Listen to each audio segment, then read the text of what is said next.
The question we're going to answer in this video is how do you record a loop if you have a single sound like this and you want to loop it, but you don't want to have that little pop or little jump or noticeable accent at the beginning of the loop. So I'm going to answer that in this video. Welcome, I'm Kalani. This is World Drum Club, and I do a lot of live looping. I've got my setup right over here. I'll be right here, and we're going to look at two different ways to record a loop with a, we'll call it a drone or a sustained sound. And we're going to listen to the difference each way. So the first thing we're going to do is we're going to play the note, and then we're just going to loop it. I've got a 2-bar loop, and I'm going to start this, and we're going to listen to it.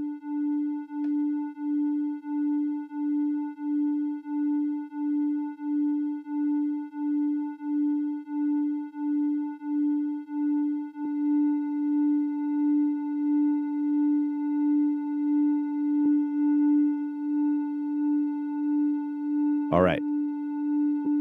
Now, you heard right there, I just recorded this loop, and there's a little bump in it, right?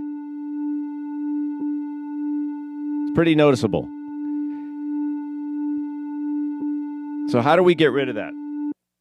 So we're going to call that loop A, right? And that was playing the sound, leaving the sound at full volume, starting the looper, and then recording the loop a couple times. Couple bars, and then just stopping it. Now, what I'm going to do to try to smooth things out is I'm going to, right here, you see on my mixer right here, this channel, that is, see that volume knob going up and down? I'm going to turn the volume all the way down on my sound source.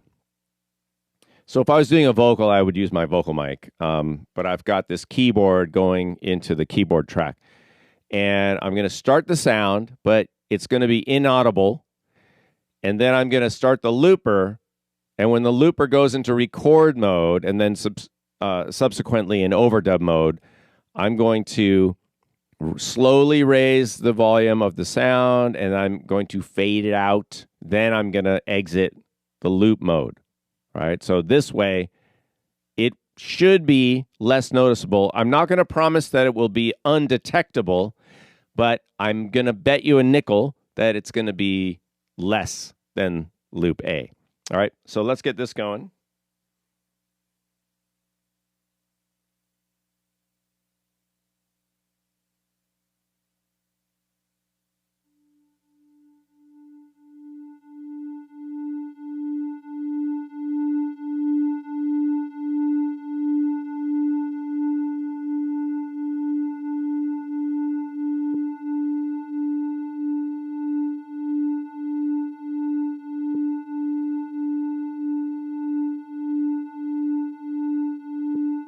There it is. A little bit of a tick.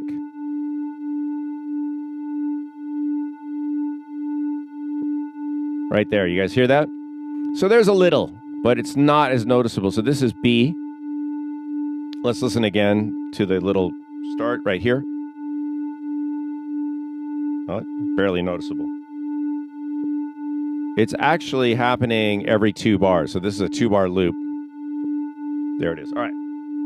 Now we're going to go back and listen to loop A.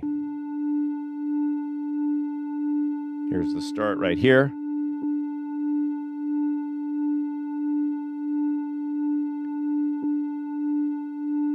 And again, loop B.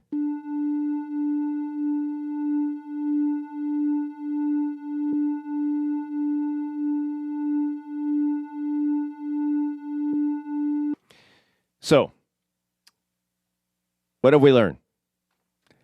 We've learned that we can reduce the little, call it the loop tick or the loop bump sound in a sustained sound by starting the loop, starting the looper, recording the loop, and then slowly raising the volume and then lowering the volume and then exiting the record mode. All right. Now, you can experiment with your own sounds and your loop lengths, and I would recommend also, maybe we can do this. If you add some reverb, let's see what happens, all right? So I'm going to set up one more. Set up one more loop in the middle. And this will be loop number 3.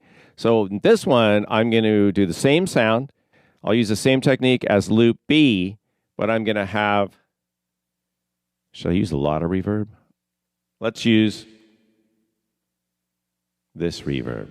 Ooh, okay. We're going to use a lot of reverb.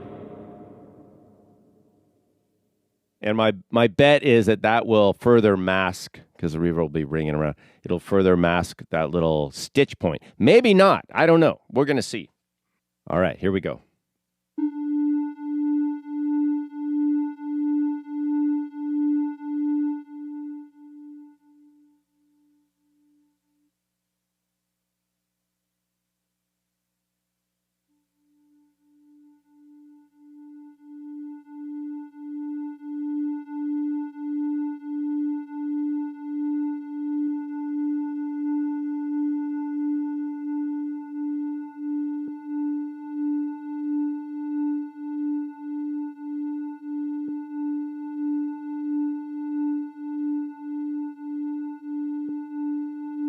All right, now let's listen.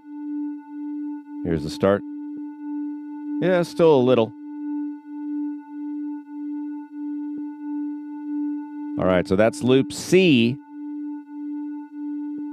And now here's B.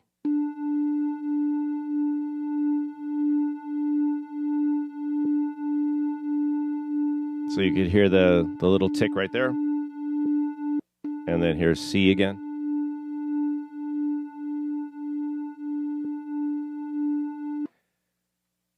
I'm going to say that there wasn't a huge amount of difference between C and B. So now we know. Reverb, maybe not making a huge difference there. But what do you guys think? Definitely between A and B, there was a reduction. I'm thinking about 50% quieter.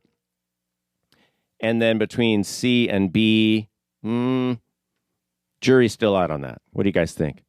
So if you have any tricks or tips for looping a continuous sound and getting the loop smooth so that it sounds like it's just constant, right? Leave it in the comments. We'd like to know. Of course, the smoothest way would be to just do this and play a sound and have your foot on a sustain, all right? So this way, this is not really a loop, right? I'm just got my foot on the sustain pedal. So if you can do that, that would be the first choice. But we're talking about looping, and that's just my technique. I would use that with a vocal, again, any sustained sound. Now, you do need to be able to hold the note. If I was singing, for example, I might need to take a breath, and then in that case, I actually lower the volume, take a breath, start singing again, turn it back up. So I'm trying to layer in and create a sound bed or pad. And sometimes you need multiple breaths to do that if you're, playing flute or using your voice or something. But something like a singing bowl, the keys, you guys, is to play a sound that's consistent. And then, of course, you can experiment with how much you raise the volume, when you raise the volume, how smoothly, how quickly you raise and lower the volume in that whole recording loop process.